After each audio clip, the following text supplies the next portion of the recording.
to boldly go where no man has gone before. Hold on to your underpants. It's time for Aftershocks with Steve Grillo. Hey, everybody, you're listening to AftershockXL with Steve Grillo. Well. It's been a little while, everybody. And apologies. I know there's a lot of people out there that care and love and watch this show, and I appreciate that immensely. And I have some explanations and something to explain. We've all been living in difficult times. And by the way, welcome to Grillos AftershockXL on the AftershockXL network. And it's Steve Grillo, and I've been absent. I've been flagrantly not doing my podcast because, well, everybody kind of got a pretty decent gig. We're working as a grip in Local 52 here in New York in the film and TV industry. I've been building movie sets and working really hard and enjoying my new job. But it's time consuming, 12-hour days, 6 o'clock in the morning. And I haven't been able to concentrate on the network like I did during COVID and all these other days that, there was nothing else going on in my life. And this was my savior, this podcast, and everybody else that watched it and supported me. I appreciate everything you've done for me over the past 2 years because it meant a lot to me, and the support and love and everything right here in my heart. Growing up in Canarsie, it was all Italian neighborhood, and we called them Grillos, and I wasn't a Guido. You're not too surprised at the fact that I was one of the few people that stuck my neck out and wore my Ozzy Osbourne shirt, wore my Iron Maiden shirt. I wore my Metallica shirt. It caused a lot of flack in my life. And in St. Jude, the Catholic school that I went to, there was one person that stuck up for me, and he was a little older, and he was kind of a tough guy. And his name was Michael Devitt. We affectionately call him Mick D, and we'll get back to Mick D in a second. But Mick D was more in the scene or on the scene for the underground heavy metal scene that was going on in Brooklyn. And there was like a vibe where, like, there was heavy metal, like there was hardcore heavy metal, and then you got like Motley Crue or something like that, like Def Leppard. There was no, they had long hair, they had like glitzy shit, and then there was people that were real, that like a Metallica. And there was a club in Brooklyn called L'Amour's, and it was the pioneer of hardcore heavy metal music. And there were people that were like there, and there was a band in my neighborhood, Canarsie, Brooklyn, that kind of broke out, and it was like the champion of all bands because it was like from us. It was almost kind of the same thing. And I think this person also understands the relationship that you need to have with other types of music, which is also rap and hip hop, because like the same thing that I was a big fan of Third Base, and they came from Far Rockaway, which is right across the water in Queens, and they were heavy metal, and they were able to open up they did hip hop and thrash metal, and they were badass. And we were all so proud because they were neighborhood people. And the lead singer, and people most likely will know him and stuff like that, but I'm going to introduce him now because I'm so proud to have him on my show. He's the lead singer and one of the creators of the band Biohazard, which blew the neighborhood upside down. Even all the guineas were like yo, I kind of know that guy, yo. And they didn't want to know you, but you guys grew up and got so popular so quick. And I would say you guys are definitely, other than the gangsters and the murderers that came out of Canarsie, Brooklyn, you guys were the most famous people that came out of Canarsie. What's up, Steve? What's up, Evan? Evan Seinfeld, everybody. Lead singer and one of the creators of Biohazard, one of the most hardcore, awesome bands ever to come across. Anyway, I got a piece of trivia for you too. Two other famous people from Canarsie. One was Peter Criss from Kiss. Lives on Yes, I do know that Peter Chris. generationally earlier than us. He was in the Paddingtons. Yeah, listen, me and my friends would I lived on Flatland 2nd Street at the other end of the earth from Paddington 15th. But sometimes me and my friends from my block or from the schoolyard would walk or bike all the way down to Peter Chris's house and go in front of his house and play football or play stickball like we were kids from his block, so we could get a glimpse of him coming out. Was he still living in Canarsie when they kind of blew up? Yeah, it was like I want to say, it's the 70s, bro. It was like the late, 1978, 79. I think he was on tour and he was like a good Canarsie boy, stay with his mom's house, Yeah. They had like a 2-family house and he used to come down the stairs from upstairs and he had a silver vet, like one of them 76 anniversary vets. And Peter Criss, and also Jorma Kaukonen from Hot Tuna, if that means Wow, anything. I didn't know that. He was from Bayview Projects, I think. Oh, dude, I lived in Bayview Project. I didn't live in them, but I grew up on 96, and in Seaview, and my best friend was in Bayview Project. So I was one of the few white boys that got a pass to walk through Bayview Project. Yeah, and I used to hang out in Bayview because that's where all the metal musicians were. They used to hang out at the Four Corners, and that's where you could go to get weed or drugs or whatever when you were 12. Because I just wanted to play stickball. And you know who else is from? I mean, obviously it's the real story, but Henry Hill. Yeah. And I actually had some Twitter interaction with him. Well, I'm going to tell you straight up, Evan, when I worked on the show, I was there at 5:00 every morning, and Henry, wherever he was, and, hiding or not hiding, he would call up fucked up every morning at 5:00. And I would have extensive conversations with Henry on a daily basis for months. Yeah. And one day it was just I'd be like, hey, Grillo, it's Henry. And, I don't want to mention the family's name because, not to disrespect them or anything, but I went to St. Jude, and one of the girls that I went to St. Jude with was part of that whole entire situation. And I told him that, and he knew who I knew, and it was kind of weird. But there was one moment where I was like, Canarsie line, you don't know who I know. Yeah, exactly. I didn't want to but yeah, exactly. Don't ever say that, because the moment you say that, you're garbage. You don't know who I know. That means we don't care who you are. Exactly. So I might tell you don't know who I am, but I wouldn't never say that anyway. So Henry told me, I said, so can you tell me where some of the dead bodies are buried? And you'll know because you're a little bit older than me, not that much, but a little bit. He goes, on the corner of Rockaway Parkway and Avenue L, there's 2 dead bodies buried in front of the bank in the concrete. And I go, that's not a bank, it's an eyeglass store. I went, oh, it was a bank. So apparently, Rockaway Parkway and Avenue L in the concrete in front of the eyeglass store, there's 2 dead bodies, according to Henry Hill. I'd take the word on that. I believe that. No, I came from but then when Henry Hill came on the Howard Stern show, because I talked to him so much, Gary Dell'Abate was like, well, you're in charge of Henry, get him drunk. So I was like, okay. So I sat in the green room with Henry Hill, and we drank pretty much a giant bottle of Johnny Walker Red together. And Henry went in, and people were calling from all over. Like Spider's sister called up, and she was real because I verified who we knew. And she was like, you killed my brother, you son of a bitch. And then people were calling up, I'm going to shoot you when you come out of the studio. We have snipers on the building. And guess who had to walk Henry to his limo? Yeah, it'd be Steve Grillo, the intern, I bet. Yeah, I was like, Gary, you're the producer. You should. He goes, no, you're doing it. It's your guy.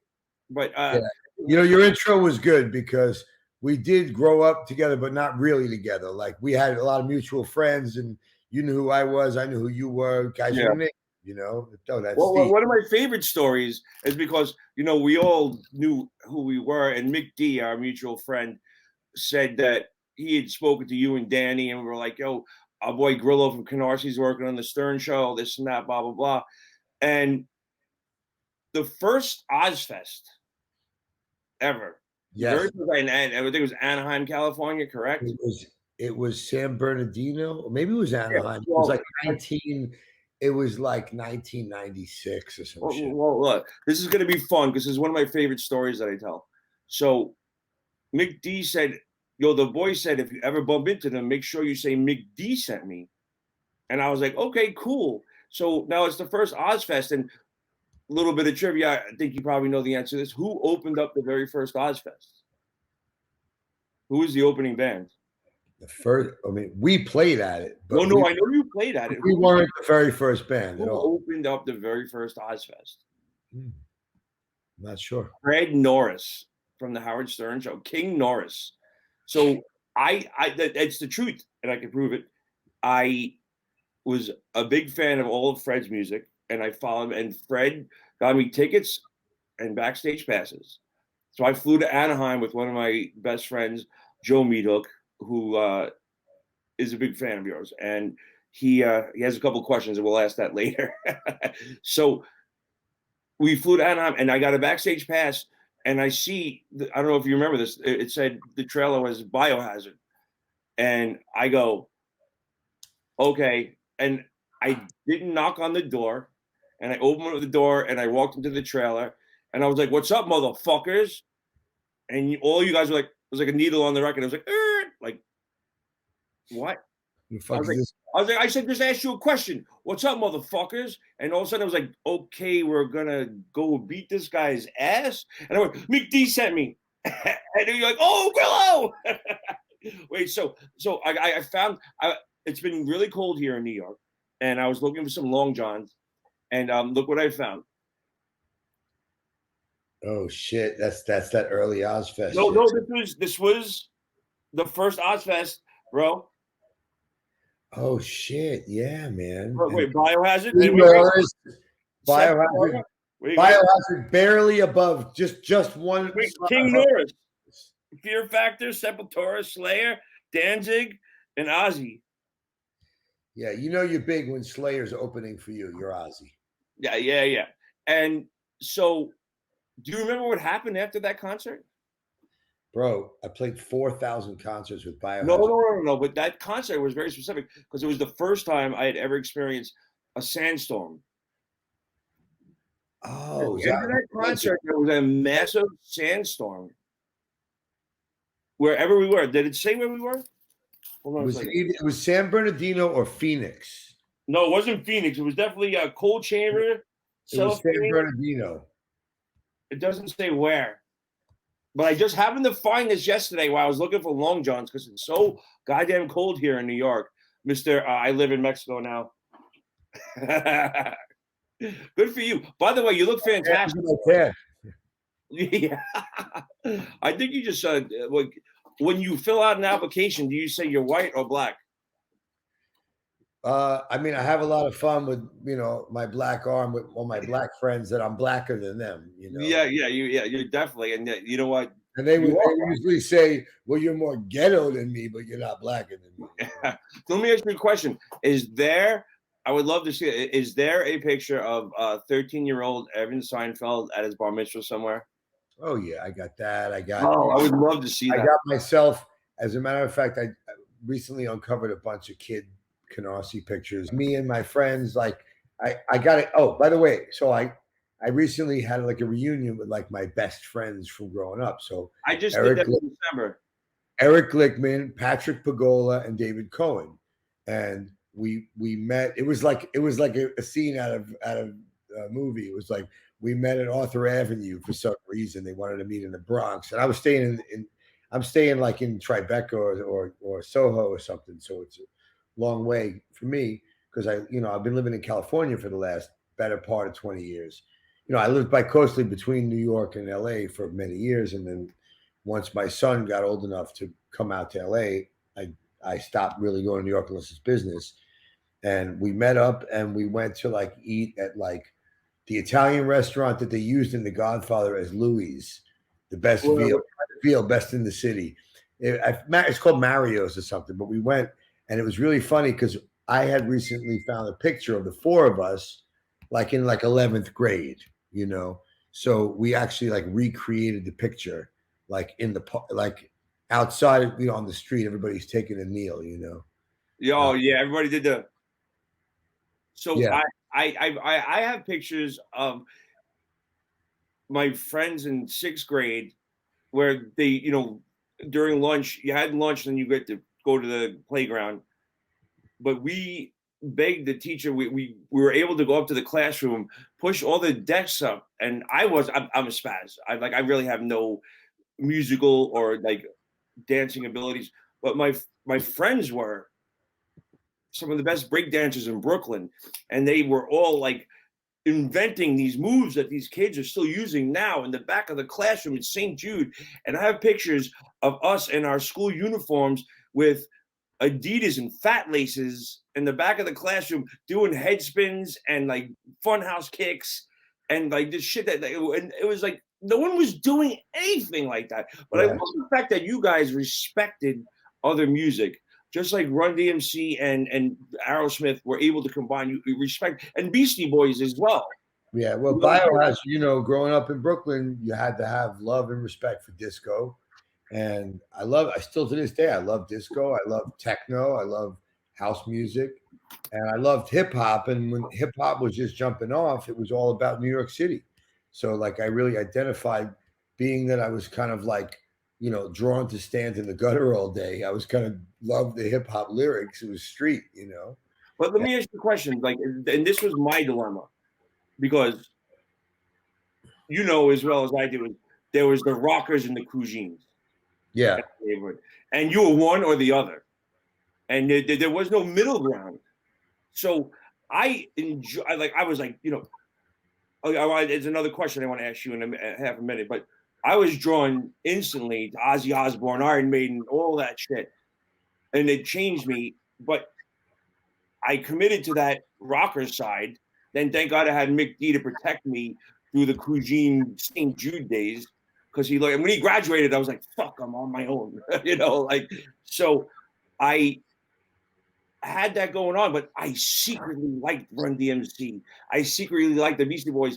And I couldn't, because I committed to that hard rock, heavy metal thing, I couldn't let that go. Did you have the same problem? No, actually, I would move seamlessly between my Cougine friends and my rocker friends. I mean, there was actually a fucking brawl and a riot at the Battle of the Bands. Yeah, I remember that, dude. John Wilson 211, and I was in a band called Aftershock. And wait, dude, that's the name of my podcast, dude. Yeah, this is like 1980. Son, this is like 1980. Me, Victor Casanis, James Hawk, and Joey Carino.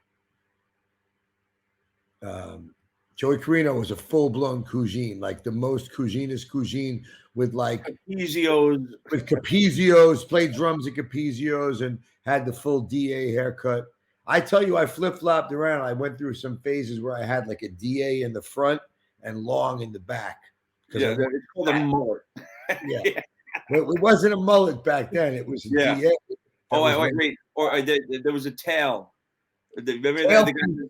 Yo, my dad's a quiet dude, and he never started any shit. But there was like a Italian kid at like one of the street festivals, and he had like a tail in the back. I wasn't allowed to grow my hair long, and my dad lifted the tail and goes, "Oh, I thought there was an asshole underneath there." I was like, "Dad, you're gonna get us killed," like. Yeah, or the one earring. I wasn't allowed to have the earring, but then again, now that's why I have all the tattoos. I had the long hair. I had the earring real early. I was really early on the earring. I was early on the tattoos too. Like I got so hooked on tattoos before it was. It's funny because, I'm 54 years old now, and tattooing, and I've worked with Inked Magazine for 20 years on and off. Let me ask you a question. On your hand, is that Paul Booth? Yeah, it's a Paul Booth tattoo. I thought so. I'm actually doing a project with Paul Booth right now. It's a top secret thing, but King of the Macabre. Something cool is coming from me and Paul. Yeah. Well, tell him I said hello if you see him. I will be speaking to him this week, I hope. Oh, I wanted to ask you a question too. I'm like thinking about getting the back of my head tattooed. What do you think? What's your opinion on that? You know what? I tattooed the back of my head long before I tattooed the rest of my head, and it was kind of a drag, so you never see it. Well, my whole back. I'll show you this real quick. I don't know if you can see it. Wow, it's really. And Needles work with Paul. That's how I know Paul. Needles. I think he's at Red Rocket now. A friend of ours passed away, and he like needed to work, and he just started working on my back as an inspiration. You know, the way to cope with someone that passed away in a motorcycle accident. But I forget it's there, and I can't see it. And sometimes I'll see myself in the mirror, and I'll go, "Oh, it's a tattoo." My favorite tattoos are the ones that I see. I got this one recently. Right. Okay. The old palm of the hand, the old lotus flower in the palm. Nice. Cool. Well, who did your first tattoo? Was it Mike? Okay, no. So my very first tattoo was not for Mike. The first time Biohazard played out of town, it was like a big deal when you're from Canarsie to leave the neighborhood, much less Brooklyn or the city. And we went to play in Washington, D.C. And the first manager of the band, Richie, he borrowed a truck from his boss. And he worked in production in a place called All Mobile Video. They used to do shoot on beta tapes and make, video, which was not a thing back then. This is like 1987, and I'm like 19 or something. And we went to play in Washington, D.C. at the WUST Radio Hall. And it was a crazy thing. And the truck broke down and we got stuck. And we had some money to eat with. And we were stranded, 12 guys. We drove in a Ryder truck. Everyone drove in the back of the truck like we were being trafficked, And it hurt, not a comfortable. Yeah, so here was the result. The first tattoo ever. It was this little Biohazard tattoo. Oh, nice. Right there. Well, that you should have that redone or something. That's history right there. Well, and then the rest of my then I went to Mikey Tattoos, Mike Perfetto. Yeah. Michelangelo, who's brilliant artist and an awesome guy, and a Richard Gere lookalike. And in those days, tattooing wasn't even legal. No, it was in the basement in Bensonhurst or something, right? Basement in Bensonhurst, on the border of Bensonhurst and Bay Ridge. And the only people in there was really fucking wise guys and fucking, tough guys. And, everybody got their first tattoo from Mike. I remember going in there and getting my whole chest tattooed and sitting there and there's a bunch of guys standing there watching and I'm trying really hard not to express. I'm trying to act tough and take it, express pain. Everybody goes, did it hurt? Every single fucking time I get tattooed, it hurts like a motherfucker. I hate getting tattooed. I really do. It hurts so bad. As you get older, your pain tolerance is worse. But now I meditate a lot now, so I'm really curious next time I get tattooed if I could meditate out of it. No, yeah, I usually just try to get my blood sugar up. I take eat a candy bar and a Red Bull and take an Advil, and that seems to help. But I haven't gotten anything that painful in a while. But just about, I think I'm going to do a phoenix on the back of my head. Because I got these scars from I got the hair transplants when I worked on Howard. So I got these big scars in the back of my head where they I have to remove. I have so many scars on my body and I've tattooed over all of them. But the problem is the fact that I'm tired of people. Because at some point I just said I'm just going to shave it. I don't care. But there's a lot of times when people are well, what happened to the back of your head? What happened to the back of your head? I make up stories. I tell the truth. At this point, you know what? I don't care. It's there. I want kind of something to cover the scar. Listen, me, I love being tattooed. I remember when I was a kid in the neighborhood, and I mean, now it's not a big deal. Athletes are tattooed, rappers are tattooed, lawyers, teachers, cops, firemen are tattooed. Military guys, everyone's tattooed now. Your grandmother has a tattoo now. But in those days, it was really meant, there was a different intention. It was like in the way we met it, Biohazard guys. It was like a unity, brotherhood. It was like we were trying to be a cross between a band and a gang. You know what I mean? We wanted to kind of be a band, but like the Warriors. Yeah, sure. Well, and it was so, and when I got exposed to the hardcore scene, because I was a metal kid, I grew up on heavy metal and hard rock and hip hop. And Well, no, that's what I wanted to ask you. You grew up on that. I have my moment of when I heard something that made me stop in my tracks, and I said, "What the fuck is that?" What was your "What the fuck is that" moment? What did you hear that made you go, "Jesus Christ, that's amazing"? I'll tell you, sorry, I'm answering somebody's question. So I had a couple of those pivotal moments in my life. I mean, I grew up loving like hard rock, Jimi Hendrix and the Doors and Led Zeppelin and the Beatles and the Rolling Stones. And I remember the first time I heard Black Sabbath, it was like biblical. It was like, oh my God. I'm like there's like a riff oriented dark side, and the way Ozzy painted his voice on top of it, it was just spoke to me. And then like then I here were the 4 or 5 events that added up to Biohazard, right? Stage 2 is I'm in Canarsie growing up, and there was a local band called Crystal T. I remember them. I think I had a t-shirt. It was Hoppy and Martin and Joey and Anthony Safanti and Martin Pelosi and Hoppy Hopkins, who worked with Danny at S&D on Rockaway Parkway. Anyway, these guys had a band, and they like used to dress cool, and like they could really play, and they used to play covers, and they would play, AC/DC and Aerosmith and a little Black Sabbath, a little Iron Maiden, all the shit that I liked. And I remember just seeing them go through the motions of making a band. And I remember they had a couple of original songs, and I was like, you could write your own music, and then you could like perform it, and people could like it. Like I understood the concept, right? Fast forward to I'm playing in a cover band called Public Enemy. Where did your music? You started music where? When? I started playing the bass when I was 13. I bought a bass from a kid in Bayview Projects. It wasn't like your parents were like, and I'm gonna do like a really racist thing. Oh, you need to play some music. No, my parents were totally against me doing anything I wanted to do. Okay. Okay. So this is on you. This is on me. I took my money from my shoveling snow. And 105th Street.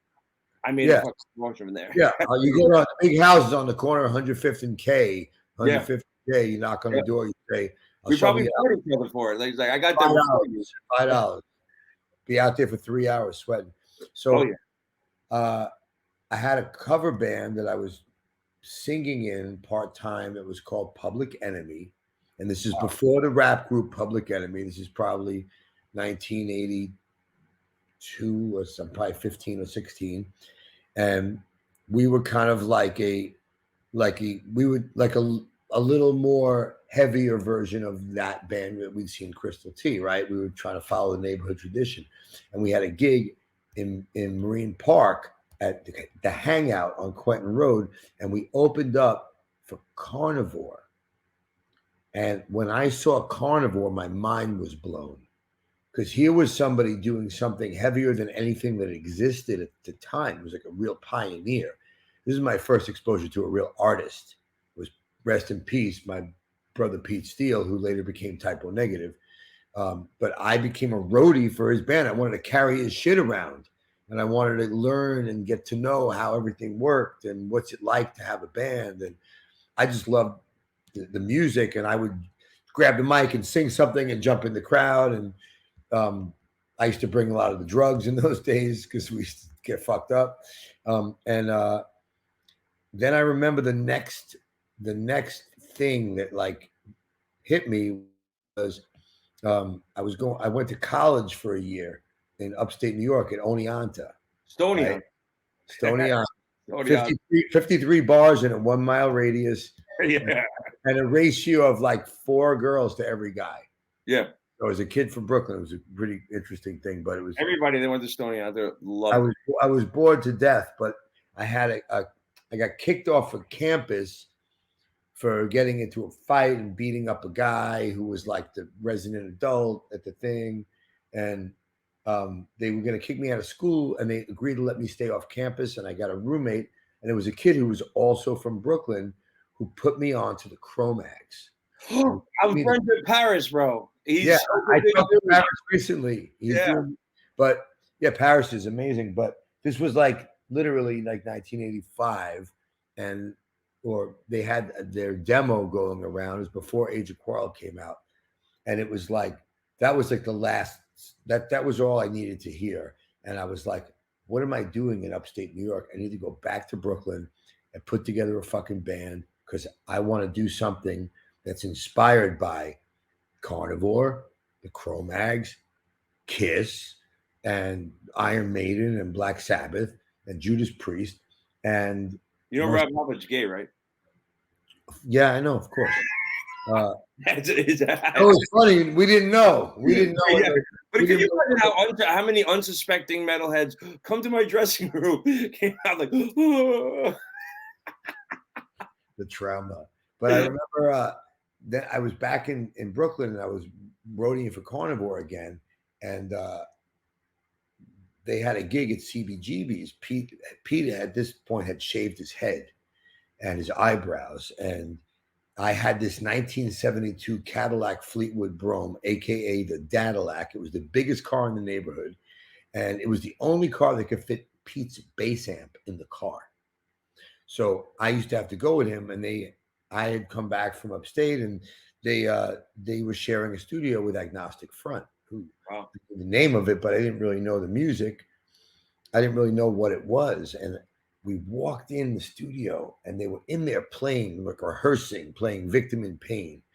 And I got fucking chills. Like I felt something, and like people ask me about music all the time because, I do different things now. I still play metal, but I do hip hop, and I have a techno project. And I always tell people there's only two kinds of music. There's music that makes you feel something all over your body that's inexplicable. And then there's everything else. So regardless of genre. I love that, dude. That's awesome. Regardless of genre, I wanted to make music that made me feel something. And in those days, I was a fucking angry kid, and I wanted to make people mosh, and I wanted to make people slam dance and stage dive. And it's how I used to get off my frustration, like get my negative energy out in a positive way. Because, I had a lot in my head. I still have a lot in my head, You have a lot of things on your head. Yeah, no, but I also want to send you a compliment right now, and it's not that you were never a dick to me, but we've met in a bunch of different situations, different times, and you were never a dick, but you had a persona and I would say an ego about you that I don't see that anymore. So I think somewhere somehow you seem like a different person to me. I've been really doing a lot of self-development and working on myself. I've been through a lot of shit in my life, 3 marriages, 3 divorces, 12 albums with Biohazard, 6 years on the HBO show, 20 years in the porn business. And what you realize is that life is a book with many chapters. And I've kind of grown like a humble confidence about myself that I really do know who I am. And I don't feel like I have to flex it to anybody. I mean, I literally sold all my shit and moved to Mexico. I wanted to just say I see and acknowledge that. Here's the deal. You've always been like this to me with respect, but I've seen there was definitely an egocentric person that was there. Well, it's difficult. It's difficult because when you come from where we come from, where like nobody really has anything, you know what I mean? And the only people driving a nice car killed somebody for it. Yeah. Or so the rumor had it, Yeah. They're buried in front of the bank on Rockaway and right. When you start, when you're young, when you're 22 years old, and people are telling you that you're great and you're amazing and you're a star, and women are throwing themselves at you, and people are throwing money at you and giving you free stuff. It's easy to start to believe your own bullshit and like buy into thinking that you are the things that you do and that you are your achievements, good or bad. I mean, like, you know, a lot of us think we are the bad things that happen to us. You know, we kind of, as people, we embody experiences and we make it part of our story. But man, I meditate a lot, I read a lot, I think a lot. Yeah. I'm writing a book right now. It's what I'm doing here in Mexico. I'm doing three things. I'm starting one new business that's a tech thing that's very similar to Is My Girl and the other platforms I've built, but that's not like a day-to-day thing. I'm actually writing a book to help men find their own truth and live a happier life. Yeah, well, through rigorous honesty with oneself. That's all I'm going to really say about the book right now. I will say I'm proud of you, and I like looking at you and talking to you right now, and seeing the person I see, the way you're smiling, because I never really saw you smile like that. You know, every time that we talk and stuff like that, you're always like so serious and hardcore. I'm proud of you, and I also will say no homo. That's politically correct, Grillo. You know? I'm looking and you're a different person that I'm talking to right now. You know, I definitely feel my evolution, and like I really stopped to think. This is like my midlife time. You know what I mean? You start to think, all right, how long do people live? 80, 85, right? My dad's 80, he's still kicking, you know, just had his 80th birthday. But I just mean, how many years do I have left on this earth? Do I want to go through this is, I think, a mistake that I made many times in my life. And I think a lot of people that I know, I don't want to say it's a mistake. I think a lot of people don't explore their options, that they have a job, they live in a house, they're married to somebody, they have a life, and they accept that I'm just going to stay here and time out instead of saying, you know what, every 2-3 years, I'm going to completely reinvent myself and have a new experience and live somewhere else and date different people and start different businesses and get involved in things. I like to ask myself every morning, what am I passionate about? What do I care about? What are my priorities today? You know, who's important to me? What am I going to do with my time? That's my currency, you know? Yeah. I have kind of a similar problem, which has probably put me in more bad situations than good, but I also believe here that I can never give up, and I will never settle until I get what I want or what I'm driving for or I care about, which is technically the reason why I'm doing this show again with you tonight, because I had to take a break because I got this fantastic job. But I've been working 3 years passionately to build this network and create a job. Like, I went to 8 years of school for radio. Like, technically, I worked for Howard Stern for 8 years during the best times, the best years. This is what I learned. This is what I know.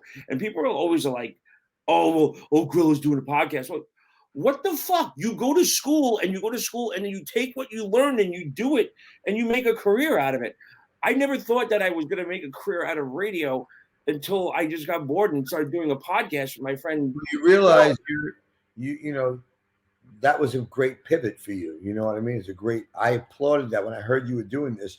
I was psyched. I was look at this guy from the neighborhood. He took the initiative to take his touch points, which was Howard, which, you know, I had my things with Howard. You know, I loved Howard, and I grew up listening to him on my fucking earplug on my AM radio when he was in fucking Philadelphia, 66 NBC. Yeah, you know? And for me, it was a trip. Listen, my whole life was a fucking trip. You know, the same way I grew up listening to Ozzy, then I became friends with Ozzy and spent the night in a hotel with Ozzy and went on tour with Ozzy and used to have dinner with Ozzy all the time. Yeah, it's a fucking trip, right? Mate, it's only what? The voices in my head. And then, like, for me, growing up on Howard Stern, and then, like, I remember always wanting to be on the Howard Stern show in any capacity whatsoever. That's how I did it. That's how I got there. I think everybody take no for it. Listen, the first time I think I did something earlier with them, but the first time I really started to get on the show was when I was with my second wife, with Tara Patrick, and Howard adored. You know, this in those days, Howard was the only person in the world who would mention a porn star's name or talk about the adult business in the mainstream media. And sure, he was, shock jock in those days, but Tara, she was a class act, and Howard absolutely loved having her on the show, and I used to come there with her. I was gone before she was there, and Yeah.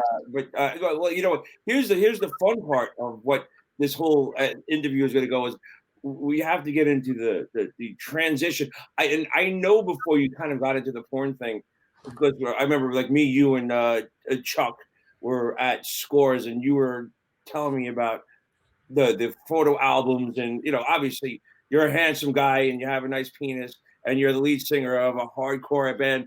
It must have been like going to the gumball machine and throwing 5 cents in and get whatever you wanted. It was a trip because I mean, I You was had more ass in the toilet seat, brother.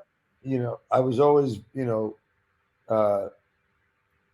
I don't know. I always, was a guy who met a lot of different girls, and always, I love women. You know what I mean? Yeah. My book that I'm writing is just about men for men, because to me, like, women are magical, mystical sprites that I admire. I'm addicted to 2 things: sugar and women. So when I was filming the last season of Oz, it was some Hollywood shit. My rep at HBO just comes to see me on the set, and I'm sitting there with Dean Winters and everybody, and he's like, Good guy, Dean Winters. Yeah, talked to him yesterday. Anyway, he says this woman from Playboy keeps calling here, and she is insisting that she meets you, and we can't tell if it's real. It sounds like a crazy stalker, but they call here every day, and they called 30 times, and and lo and behold, it was true. It was Tara Patrick. She had her producer she had her own show, Night Calls, at the time on Playboy. And, I felt really fucking cool because I didn't know who she was, but when I looked her up, she was gorgeous. And then I asked around, and everyone's like, yeah, she's like the hottest girl right now. Like, everybody. Wait, so all right, because there's a lot of questions I have about this, because I have a lot of issues on my own about other people being involved in a room with me other than another girl. I have other, like, I don't want my own penis in the room. Like, as far as like, and I envy people like you that can be okay with that and do it. And I have such a hard time with that whole entire situation. So, I've kind of always been an exhibitionist. I don't know it. Like, it never really faded. You have a nice penis. Yeah, he's not afraid to take the clothes off. Growing up, I was a chubby kid. Like, we go back and forth between being skinny and chubby and out of shape and in shape. I would get like built, and I would get fat, and so I always had a lot of insecurity about You always had a big penis. But I always, the penis. All right, so here's the questions I need to ask. Okay, because I've oddly become friends with like old school porn guys like Randy West and Tom Byron, and they're really nice guys, but they're all retired. And I always I became friends with Randy West like after his whole thing, and now he's still in great shape and he's still a cognitive, but he has a bad back and stuff like that. And it's so funny because he tell us these stories about being back in like the late 90s and the story. And then me and my friend that became friends with him, I was like, that's just my luck. We become friends with Randy West and we get old Jew Randy instead of like, oh, my back. Oh, and then he's telling us all these stories. He's now like, he's golfing, right? Yeah, he's golfing. He can't golf anymore, but he's a sweetheart. And Tom Byron's a really nice guy. All big porn fans. Ron Jeremy was just always a weird freak. I've had some weird stories with him, and he was always weird. He was never bad to me or anything like that, but I always felt there was a weird situation where I've been in the room with Ron, and girls or women would be like, "Oh, my husband said I could suck your dick. Can I suck your dick?" I was at the Rainbow. Yeah, sure. A conversation with Ron, and it was like a woman comes up in between me and Ron, and she goes, I want to suck your dick. He's like, you want to suck my dick right now? He goes, my husband said it's okay. Can I suck your dick in the bathroom? He was okay, and then he left. So, like, how, I'm not saying Ron didn't do what he did, but there were more than one situation where, like, Ron was there, and how many girls got drunk and said, oh, I'm going to suck Ron Jeremy's dick, and then they wake up the next morning going, oh my God, what did I do? I don't know, man. You know what? I don't have an opinion about other people's affairs and all that. Yeah. Uh, I knew Ron. He was always nice to me. He's a strange cat. You know what I mean? Uh, you know, it's it's when you hear so many allegations like that, it's terrible to hear. Yeah. And, it's you never want to think somebody crosses lines with people. Yeah, I hate to think that because he was never not nice to me. He was never not mean to me. He was You don't never want, mean to you don't me. want, you want to give them the benefit of the doubt. You also don't want to take away the credibility of anybody, Yeah, who exactly. may have been, Okay. violated or something. We got to respect everybody here. So, Here's the interesting line of questioning that I'm going to bring down because I just can't understand or fathom or ever think it. So you're an exhibitionist and you're okay with all that, and you've been around the block. No, your first Tara was your first wife. Tara was my second wife. Second wife. The first wife was like kind of normal thing, or did you always swing around and do stuff like that?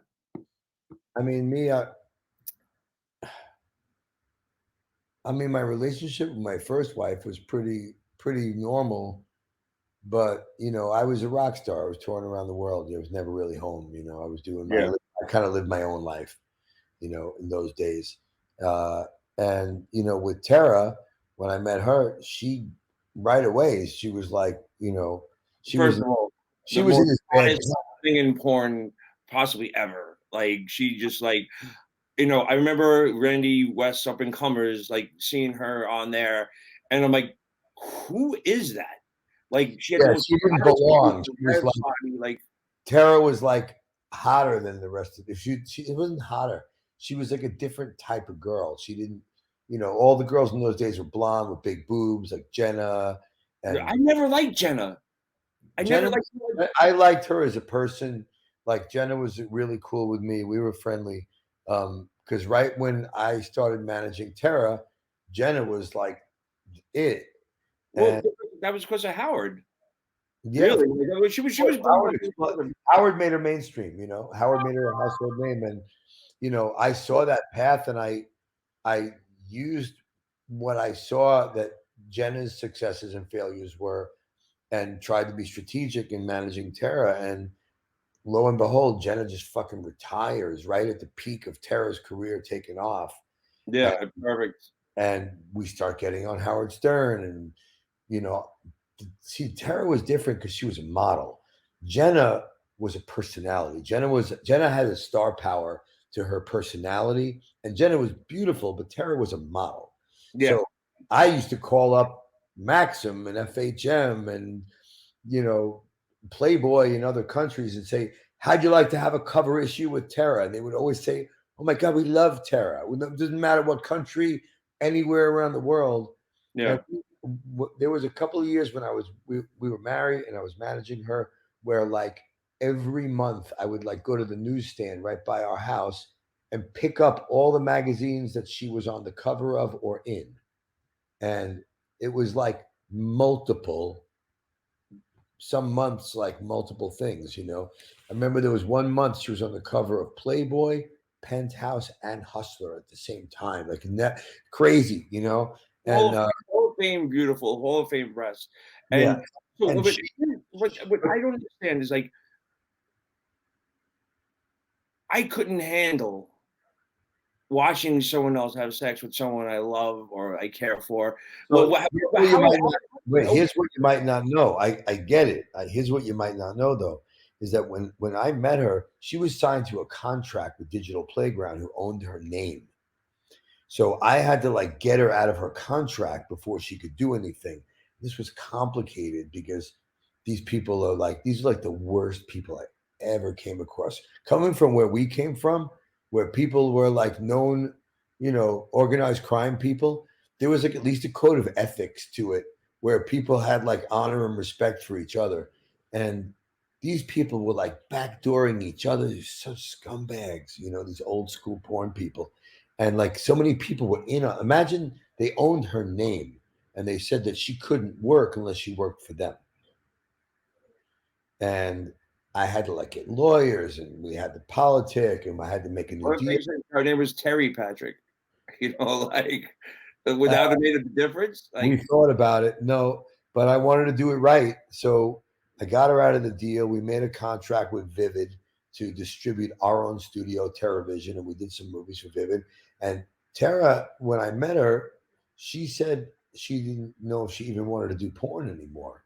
And I said to her, look, we fought all this way to get you out of your contract. I spent a bunch of money and time and used my influence to get her out.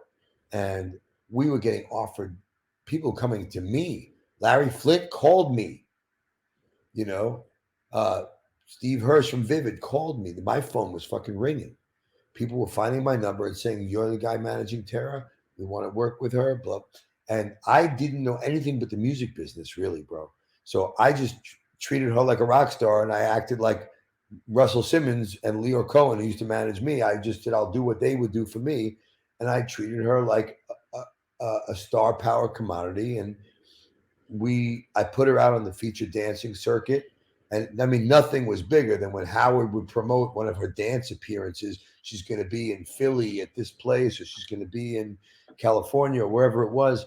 And people would turn out like sometimes like dead serious, like oversold like a concert. yeah.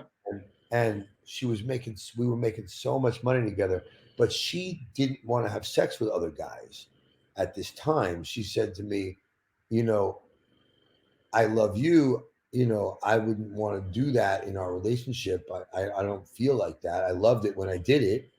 You know, you hear my dog snoring? My French bulldog? Yeah.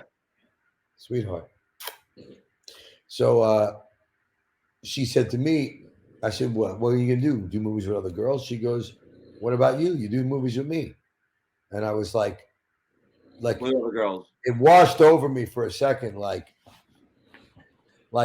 as much as I considered myself at the time, like super promiscuous and kind of in the open, you know, swinger life a little bit. Yeah. I hadn't really ever considered it.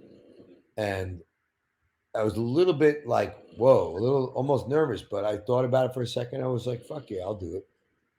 I was involved in a situation like that, and girls were coming involved in the mix, and I was very comfortable with that.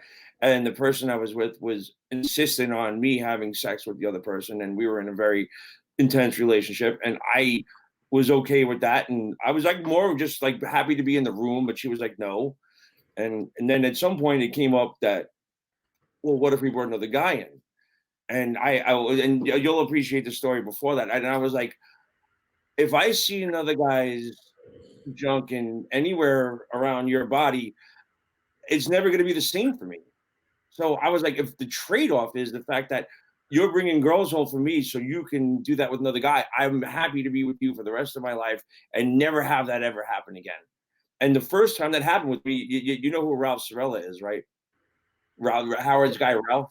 So we brought a girl home from Scores to my apartment, and something went down, and all of a sudden it was like everybody was naked. And the moment I saw Ralph's penis, I just went to go sleep in Ganji's bedroom, and I let him do whatever he wanted. And I never wanted to have that ever happen again. I don't want another guy, you know.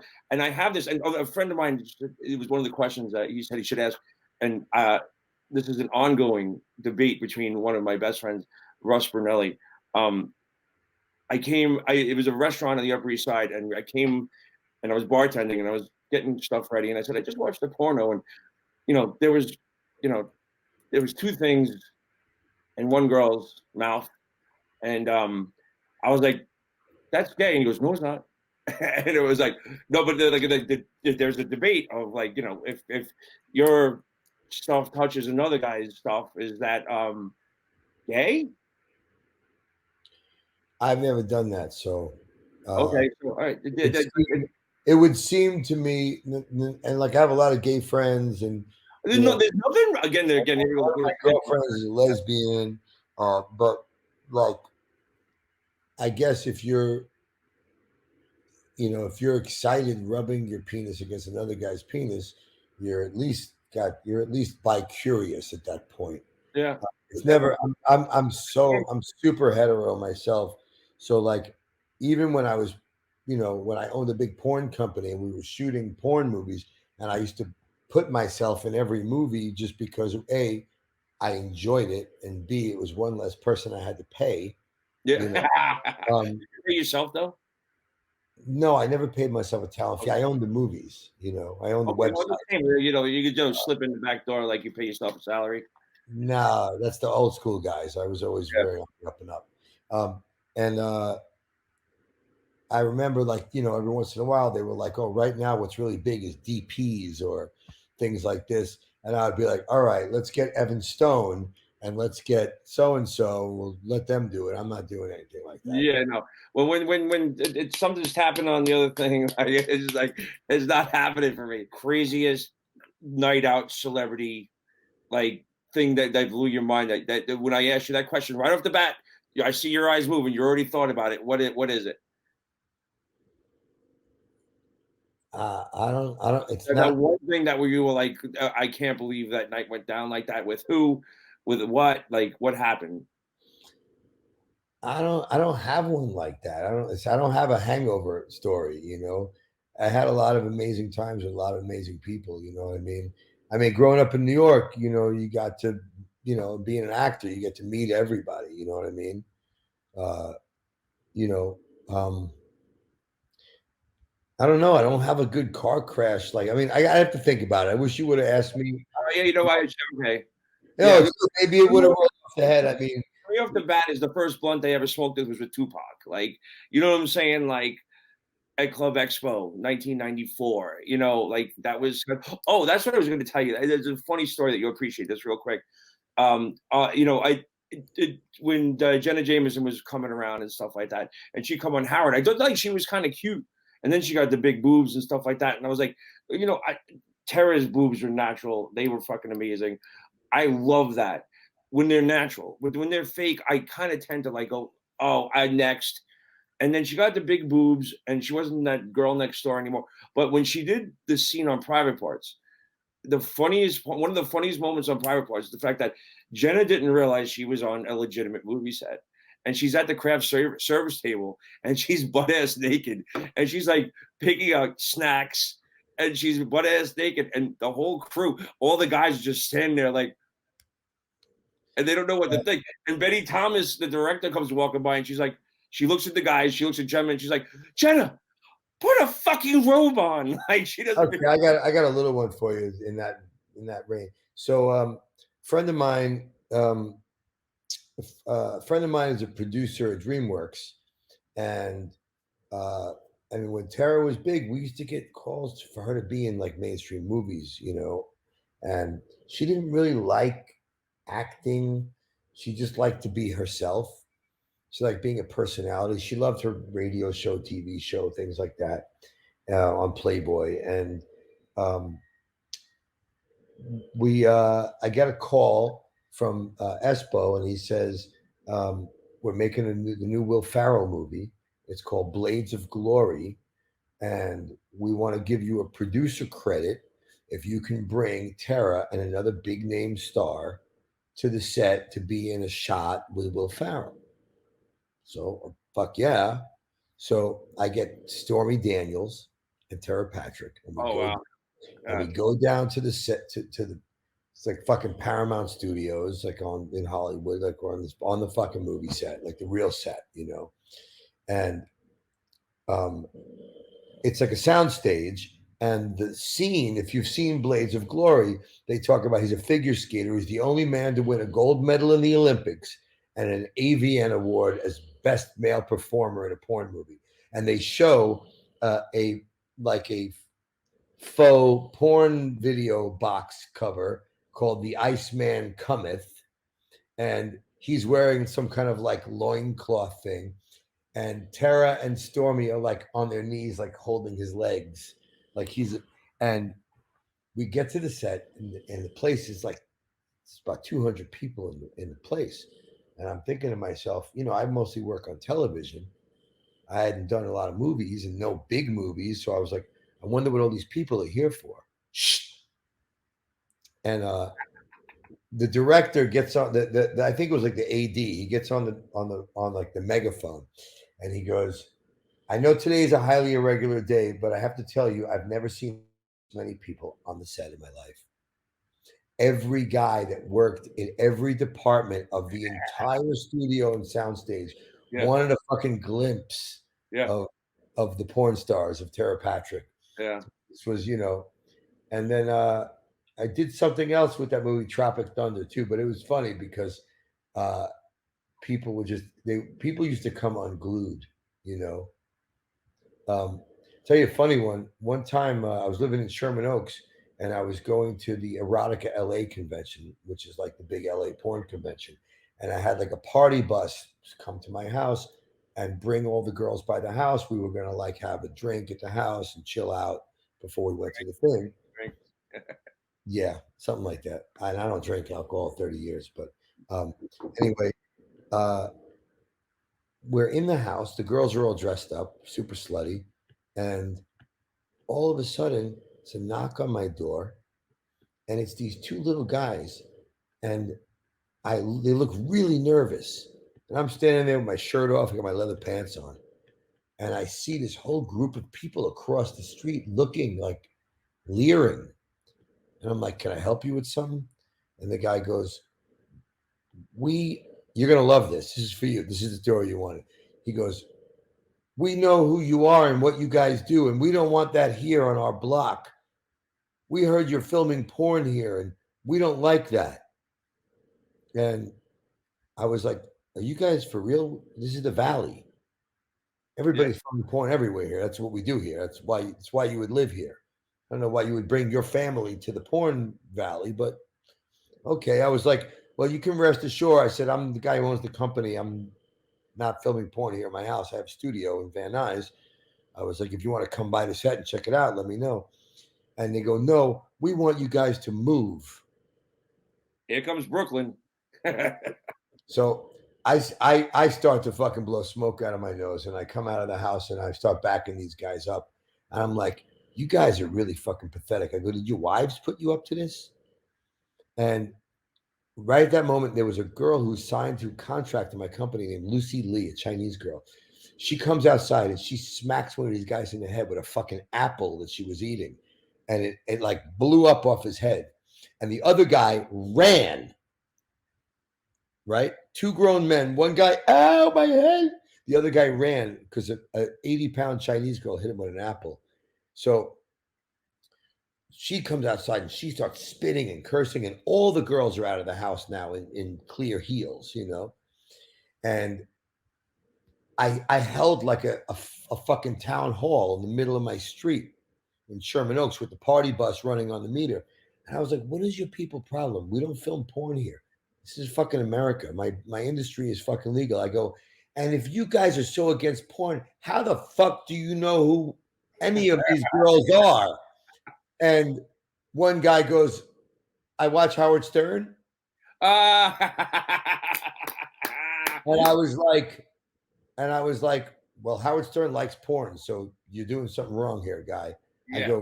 I go, the truth is, all these guys here watch porn on the internet. You're all lying to your wives about it. You have these over-controlling wives who are telling you what you can and can't do. I was like, this sounds like your fucking problem, and it's not my fucking problem. I go, if I ever see any of you on my fucking property here again, I'm going to come outside and beat the fucking shit out of you, period. Yeah. Nasty stuff, you know? Yeah. And I ended up moving out of there about, I don't know, 7-8 months later. But it was just funny because they cited the Stern Show as a wholesome source to get your porn information. We don't actually watch porn. We only are aware of who Tara was because we watched the Howard Stern Show. You know, yeah. And as a student of porn, that where I would get, you know, like there would be a like giant box of porno. Oh, you'll appreciate this. So every week there'd be like a box of porn. You know, I used to send them. Yeah. And so what I would do is I would like Howard, like just take whatever you want. So I would take a garbage bag full of porn tapes down Rockaway Parkway and sell it to the bodegas on Rockaway Parkway, on Avenue M, on Avenue L, on Avenue N, and then Milk Farm on Avenue M. They would buy a bunch and they would sell them at the bodegas. And then one day somebody must have caught on, and some distributor came in and it was one of the last days before I moved out of my house in Canarsie, and I had a garbage bag full of porn. And I went to every place on Rockaway Parkway, and they were like, "No more, no more. We have guy." And I remember, like, and I forgot this. I can't imagine what my parents must have thought, because I put it in the closet, and then I moved out like a week later, and I forgot it was in there. I can't imagine when they went to go through the closet to move everything out. They found the giant garbage bag full of porno tapes. But so Pornhub now, it's kind of like out of control. Like, I don't see how anybody can make money, but yet there's more people doing filthy, dirty porn. You can find A any. lot, a lot. Well, it's advertiser driven. I mean, Pornhub's a huge business. You know, they have probably 200 million unique visitors a day.